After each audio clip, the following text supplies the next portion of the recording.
Everyone welcome to study class. हम लोग भारत के संवैधानिक विकास का अध्ययन कर रहे हैं।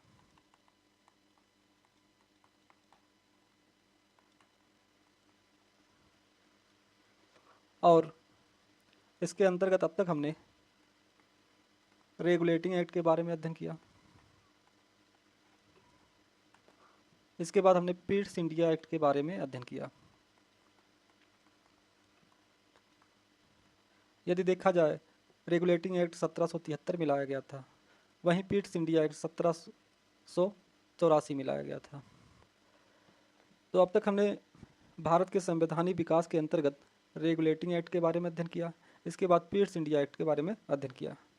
आज की क्लास में हम चार्टर एक्ट के बारे में अध्ययन करेंगे। और देखा जाए, चार्टर एक्ट कुल मिला के 4 चार्टर एक्ट लाए गए थे। पहला चार्टर एक्ट लाया गया था 1793 में। सेकेंड चार्टर एक्ट लाया गया था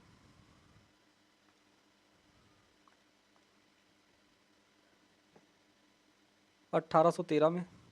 अगला चार्टर एक्ट लाया गया था 1833 में। इसके बाद 1853 में एक चार्टर एक्ट लाया गया था। चार्टर एक्ट का अर्थ होता है अधिकार पत्र। तो आज की क्लास में हम चार्टर एक्ट के बारे में अध्ययन करेंगे। चार्टर एक्ट पढ़ने से पहले 1786 में एक एक्ट लाया गया था, वह है 1786 का अधिनियम है। अब 1786 का अधिनियम लाने का उद्देश्य क्या था, और इसका उद्देश्य क्या था कि इस अधिनियम का उद्देश्य लॉर्ड कॉर्नवालिस को बंगाल का गवर्नर जनरल पद के लिए तैयार करना। तो इसका उद्देश्य क्या था कि कॉर्नवालिस को बंगाल का गवर्नर जनरल बनाना। और ब्रिटिश प्राइम मिनिस्टर के द्वारा, विलियम पिट्स के द्वारा यह प्रस्ताव कॉर्नवालिस के पास रखा जाता है। कॉर्नवालिस के सामने यह प्रस्ताव रखा जाता है।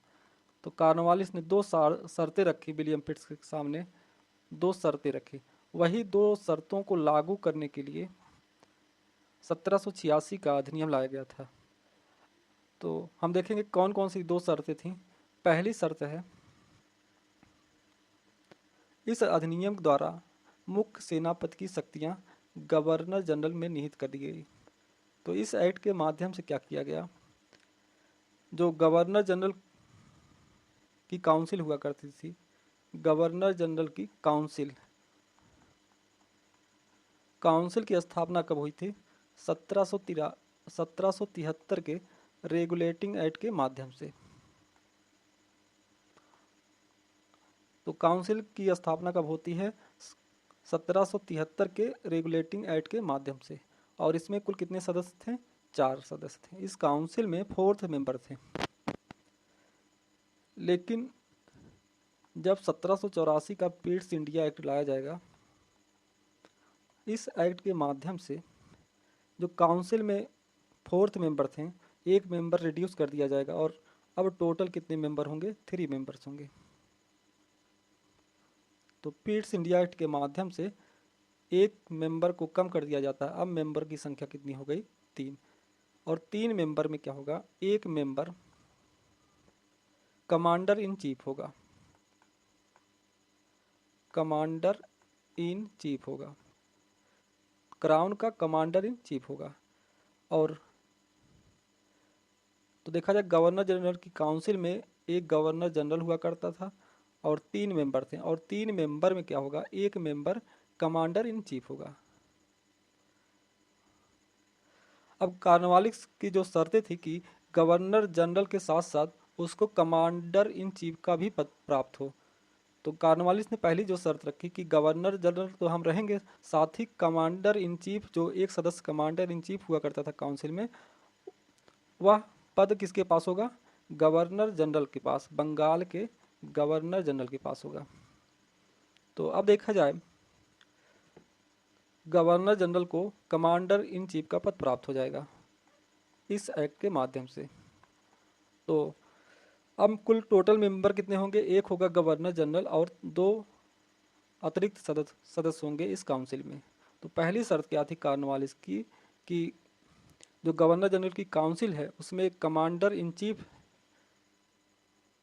जो है वह कमांडर इन चीफ का पद किसको प्राप्त हो, गवर्नर जनरल को, बंगाल के गवर्नर जनरल को प्राप्त हो।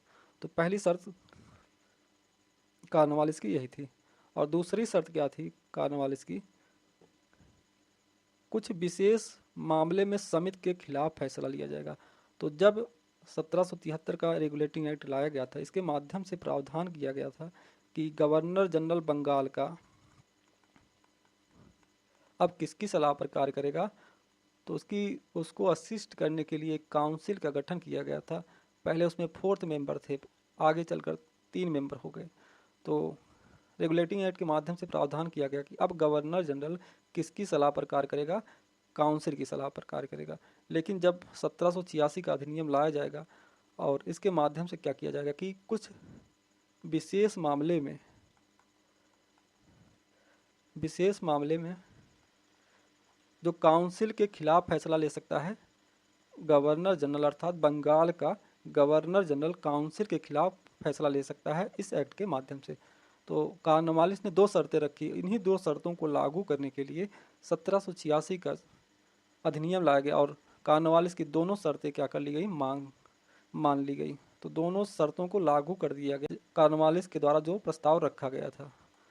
अब हम देखेंगे 1793 के चार्टर अधिनियम के माध्यम से कौन कौन से प्रावधान किए गए।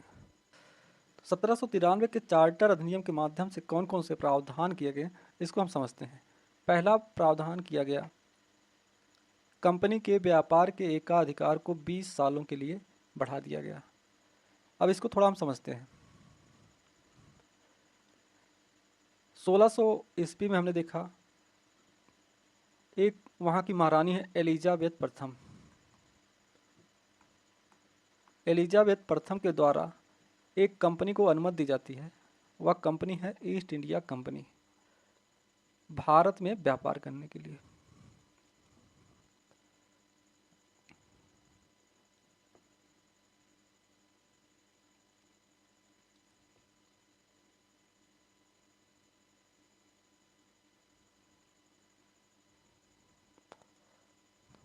तो भारत के साथ व्यापार करने के लिए उस कंपनी को अनुमति दी जाती है और यह अनुमति 15 वर्षों के लिए प्राप्त होती है। तो एलिजाबेथ प्रथम के द्वारा एक चार्टर एक्ट जारी किया जाता है। इसके माध्यम से क्या किया जाता है कि कंपनी है ईस्ट इंडिया कंपनी, उसको भारत में या ईस्ट एशिया में व्यापार करने के लिए अनुमति दी जाती है 15 वर्षों के लिए। लेकिन 1609 ईस्वी में क्या होगा,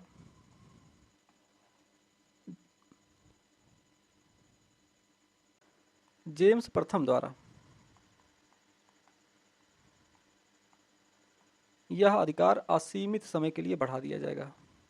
तो यह अधिकार असीमित समय के लिए बढ़ा दिया गया। अब क्या होगा, 1793 का चार्टर एक्ट लाया जाएगा, उसके माध्यम से क्या किया गया कि कंपनी अगले 20 वर्षों के लिए भारत में व्यापार कर सकती है, उसका एकाधिकार बना रहेगा, भारत के साथ व्यापार का एकाधिकार बना रहेगा। फिर आगे जब 1813 का चार्टर एक्ट लाया जाएगा, इसके माध्यम से क्या किया जाएगा, जो कंपनी का मोनोपोली है, कंपनी का एकाधिकार है, उसको समाप्त करके केवल चाय और चीन के साथ व्यापार पर अधिकार रहेगा या मोनोपोली रहेगी। बाकी अन्य मामलों में कोई भी व्यक्ति क्या कर सकता है, भारत के साथ व्यापार कर सकता है। फिर 1833 के चार्टर एक्ट के माध्यम से क्या किया जाएगा, जो व्यापारिक अधिकार है कंपनी का, उसको समाप्त कर दिया जाएगा। अर्थात व्यापारिक अधिकार या मोनोपोली है जो कंपनी की, उसको समाप्त कर दिया जाएगा। और 1813 में क्या किया जाएगा, 20 वर्षों के लिए व्यापारिक अधिकार बढ़ाया जाएगा 1813 में, जबकि चाय और चीन पर एकाधिकार रहेगा, बाकी अन्य पर कोई भी व्यक्ति जो कि यूरोपीय नागरिक है वह भी भारत के साथ व्यापार कर सकता है। तो हमने देखा कंपनी के व्यापार के एकाधिकार को 20 सालों के लिए बढ़ा दिया गया। आगे 1813 का जब चार्टर एक्ट लाया जाएगा, इसके माध्यम से जो एकाधिकार है उसको समाप्त कर दिया जाएगा। और अगला परिवर्तन क्या किया गया कि कॉर्नवालिस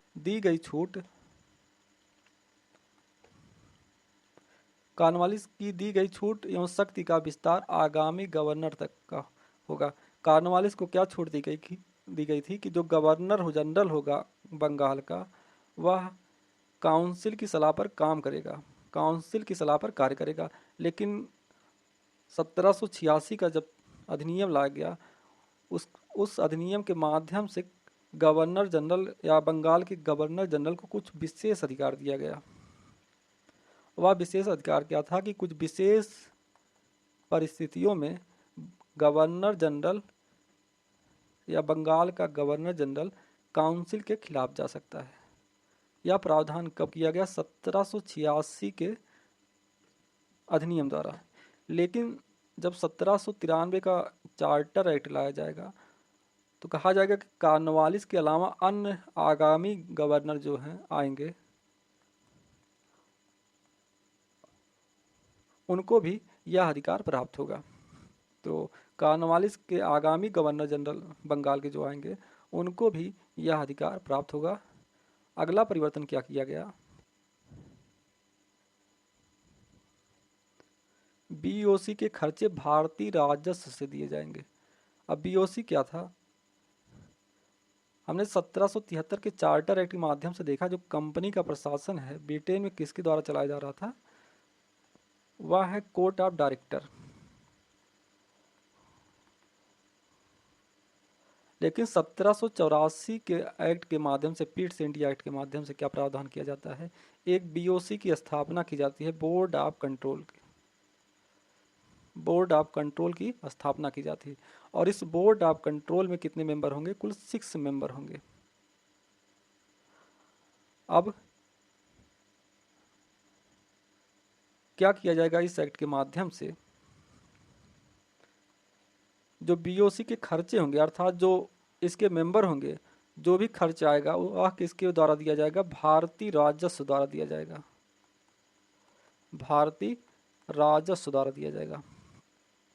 तो हमने देखा कोर्ट ऑफ डायरेक्टर को कंट्रोल करने के लिए 1784 में क्या किया गया? एक नए बोर्ड का गठन किया जाता है, बोर्ड ऑफ कंट्रोल का। 6 मेंबर थे और 6 मेंबर में एक राज्य सचिव था और एक वित्त मंत्री था और 4 प्रिवी काउंसिल के सदस्य थे जो ब्रिटिश क्राउन द्वारा चुने जा रहे थे।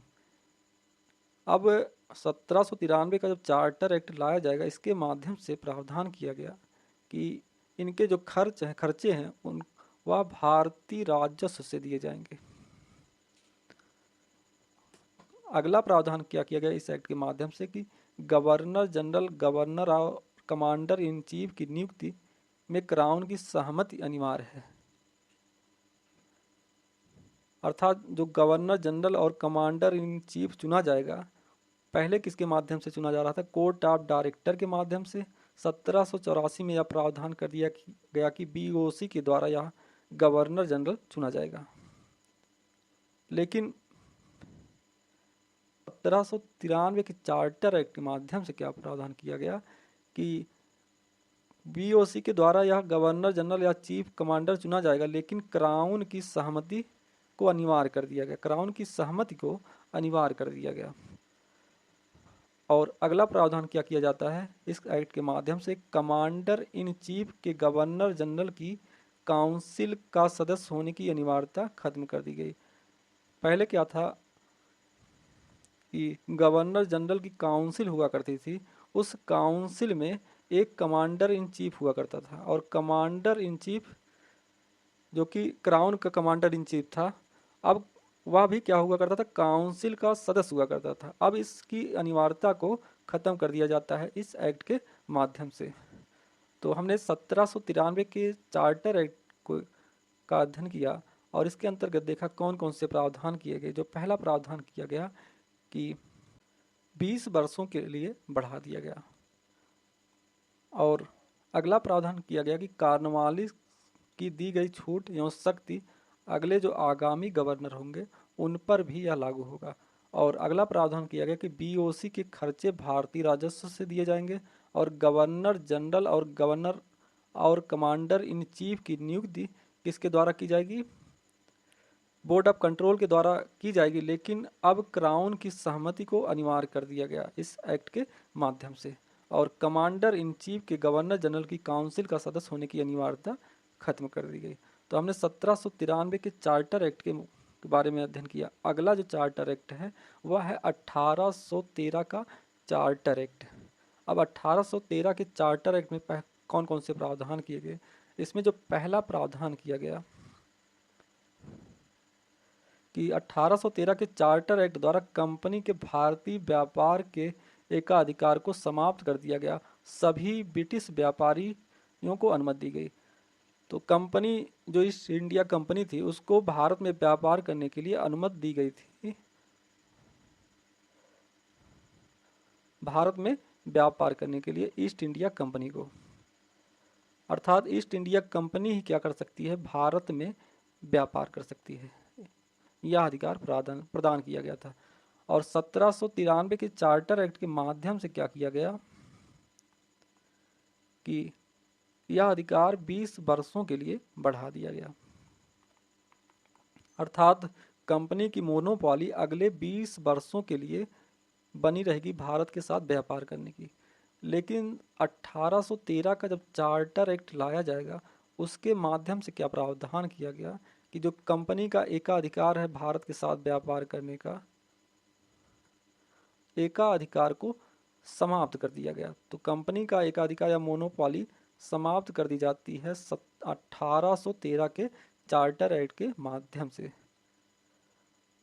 और अब क्या होगा कि कोई भी ब्रिटिश व्यापारी भारत के साथ व्यापार कर सकता है। तो कोई भी ब्रिटिश व्यापारी अब भारत के साथ व्यापार कर सकता है, चाहे वह कंपनी का सदस्य हो या नहीं हो। तो इस एक्ट के माध्यम से जो कंपनी की मोनोपॉली थी उसको समाप्त कर दिया जाता है इस 1813 के चार्टर एक्ट के माध्यम से। लेकिन इसके दो अपवाद थे कि कंपनी की मोनोपॉली चाय और चीन के साथ व्यापार पर बना रहेगा। तो कंपनी की जो मोनोपॉली है एकाधिकार केवल अब चाय और चीन के साथ व्यापार पर बना रहेगा।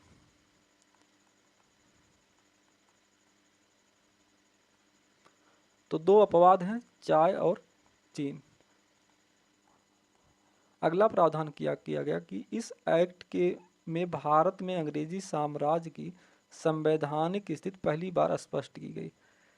1784 का जब पीट्स इंडिया एक्ट पढ़ रहे थे उसमें क्या प्रावधान किया गया कि जो कंपनी के अधिकार क्षेत्र हैं भारत में उसको ब्रिटिश आधिपत्य क्षेत्र घोषित किया गया था।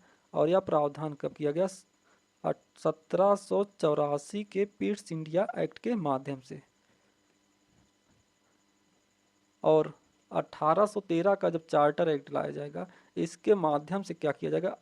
इसको स्पष्टीकरण दिया जाएगा, स्पष्ट किया जाएगा इस एक्ट के माध्यम से, जो प्रावधान 1784 के पीट्स इंडिया एक्ट के द्वारा किया गया था। और इसके माध्यम से संवैधानिक स्थिति को पहली बार स्पष्ट किया गया। अगला प्रावधान किया गया कि 1813 के चार्टर एक्ट के माध्यम से वह है इस एक्ट में 1 लाख रुपए की धनराशि प्रति अलग से रखने का प्रावधान पहली बार किया गया। अर्थात शिक्षा और साहित्य को बढ़ावा देने के लिए 1 लाख रुपए का राजस्व दिया जाएगा, खर्च दिया जाएगा। तो 1 लाख रुपया खर्च किया जाएगा किस क्षेत्र में? भारत के शिक्षा एवं साहित्य को बढ़ावा देने के लिए। अगला प्रावधान किया गया 1813 के चार्टर एक्ट के माध्यम से, वह प्रावधान था कि ईसाई धर्म के प्रचारकों को भारत में धर्म प्रचार करने की अनुमति दी गई। अर्थात ईसाई मिशनरियों को भारत में अपने धर्म के प्रचार और प्रसार करने के लिए अनुमति दी जाती है 1813 के चार्टर एक्ट के माध्यम से। तो आज की क्लास में हमने सबसे पहले 1786 का अधिनियम पढ़ा, इसके बाद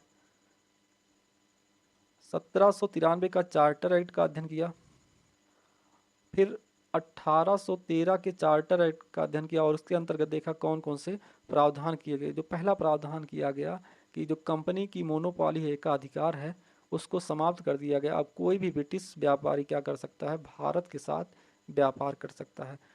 कुछ अपवाद थे इसके, अपवाद में चाय और चीन के साथ व्यापार पर एकाधिकार ईस्ट इंडिया कंपनी का बना रहेगा। तो आज की क्लास में हमने चार्टर एक्ट के बारे में अध्ययन किया।